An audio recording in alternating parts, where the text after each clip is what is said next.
Some key things to watch for and a key player to keep an eye on too as we get ready for the Saints and the Ravens. The Acme Oyster House afternoon wrap is next.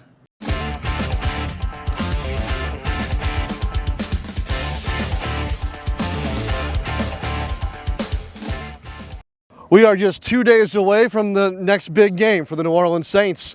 Hi again, everybody. With John DeShazier, I'm Sean Kelley. Welcome into the Acme Oyster House afternoon wrap. And it is Friday. It's the hay in the barn day here as we get set for this next road contest for the New Orleans Saints. And as we've been talking about all week, a real challenge in the Baltimore Ravens. Yeah, they better been baling hay this week. I mean, the Saints need some muscles this week. Baltimore is a team that likes to be extremely physical. They like to intimidate. They like to push you around. They've got the kind of offensive and defensive lines that are capable of doing that. And the Saints believe that they have the counters. Yes, and some of those counters may involve players that we haven't talked a whole lot about so far this season. Let's start with the news of the day. Ted Ginn Jr. on injured reserve. That means, as we kind of alluded to yesterday, other wide receivers have to step up and fill those responsibilities that Ginn had been serving. Yeah, and that'd be Traquan Smith and Cameron Meredith. Now, both of those guys had really good games against Washington. Traquan, 3 catches, 111 yards, 2 touchdowns. Cam Meredith, 5 catches, 71 yards. So they're accustomed to the increased reps, but now they're going to be counted on to do it for a little bit longer because Ted Ginn Jr. on injured reserve. Now, Coach PAYTON said he believes Ted might be back a little bit later in the season, hopefully, but both of those guys are going to have to play well. Yeah, Coach reported today that a knee scope was done on Ted Ginn Jr., and as John mentioned, hopefully short-term, the rehab process to begin fairly quick. Now, when we look at the offensive line, John, it's something we looked at yesterday with regard to participation in practice. Same thing today. The 2 starting guards not on the field. Yeah, when Larry Warford and Andrews Pete aren't out there on a Friday, that concerns you some because, you know, the game day is on Sunday, obviously. But again, as we reflected on yesterday, they had a bye week, and you would hope that those guys, whatever nicks and injuries they had, would be back with basically 2 weeks to kind of get ready. Neither one of them being out there does concern you. Yeah, Josh Laribas' name is going to come up, obviously. Cameron Tom, too. Cameron today talked about the experience at a game during training camp that might serve him well this weekend. You know, I started off in college as a tackle, so, you know, I've had some experience, you know, in some space. But, yeah, it's been good. It's been a really smooth transition. You know, how much did it help, I guess, to get some of those snaps during training camp and preseason games? It definitely helped.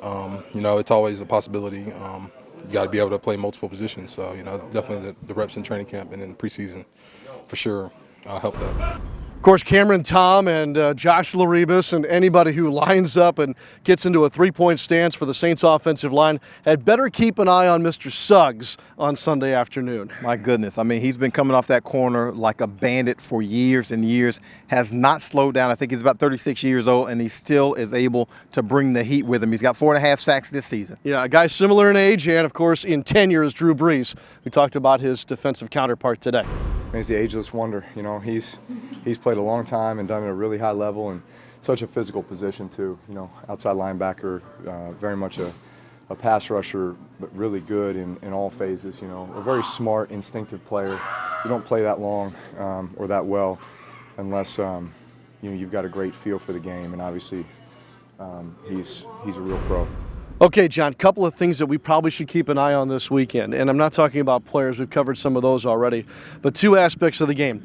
I think time of possession might be a key one here between the Saints and the Ravens. Yeah, Baltimore right at 31, 32 minutes per game in time of possession. And the way you counter that is the way the Saints did it against Washington. Now, the Redskins averaged 33 minutes per game in time of possession, but the Saints took an early lead on them, and they were able to flip the script on them. You got to be able to get a lead on Baltimore. Otherwise, you know, they averaged 44 throws per game by Joe Flacco. They averaged 29 rushing attempts per game. That's a lot of plays for your defense to be on the field, and that's how they possess the ball. They convert on 3rd downs, and they stay on the field on offense. Saints head coach Sean PAYTON described what has been special about the Ravens with regard to those numbers and possessions as a part of a winning formula for football.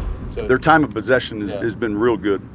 They're playing outstanding relative to their complementary football. They're converting on 3rd downs. The red zone offense is near the top of the league. Their red zone defense is right there. So all those things are a big reason why they're winning. They're a real good football team, and they're well coached. So the time of possession is significant in a game like this. You know, in being able to get to the 3rd downs, and part of time of possession is converting.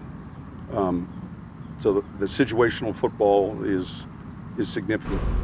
And with that, we lead you towards Sunday. The Saints will travel to Baltimore tomorrow. Kick it off just after 3 o'clock on Sunday afternoon against the Ravens. Do your Friday thing, my friend. Hayes in the barn. Time for a game on Sunday.